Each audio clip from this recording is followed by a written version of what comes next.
पनवेल नवी मुंबई व रायगड जिल्ह्यातील ताज्या बातम्या आणि घडामोडींसाठी सबस्क्राईब करा SN मराठी न्यूज चॅनल आणि दाबा बेल आयकॉन।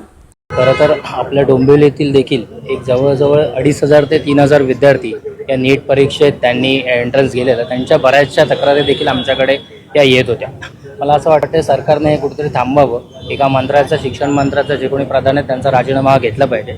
अन्यथा 2014ला याच तरुण पिढीने यांना खांद्यावर उचललेलं, अब की बार मोदी सरकार वगैरे, आणि मला पूर्ण खात्री आहे की येणाऱ्या काळामध्ये, येणाऱ्या 2-3 वर्षामध्ये जेव्हा केव्हा निवडणुका येतील तेव्हा हीच तरुण पिढी, हाच सगळा महिला वर्ग यांना खाली निवडणुकीत खाली पाडल्याशिवाय राहणार नाही। सरकारकडे काय मागणी आहे? जो प्रकार आपण बघितला जंतर मंतरवर, त्या ठिकाणी लाठीचार्ज करण्यात आलेला आहे आणि प्रचंड रोष जो आहे तो देशभरातून व्यक्त होताना दिसतो। खरं तर आमचे विद्यार्थी सेनेचे अध्यक्ष सन्माननीय अमितसाहेब ठाकरे यांनी देखील तिकडे जाऊन यांची भेट घेतलेली समस्त आंदोलकांची। त्यांनी देखील तिथे सत्य परिस्थिती पाहिली। आमची महाराष्ट्र नवनिर्माण विद्यार्थी सेना महाराष्ट्राच्या वतीने हीच त्यांना अपेक्षा आहे की तातडीने हे सगळं थांबावं।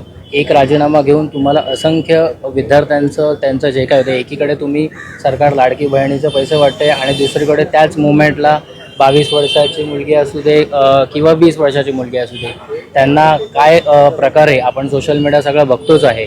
मला असं वाटतं की एक राजीनामा देऊन हा सर्व प्रकरण थांबवण्यात येईल।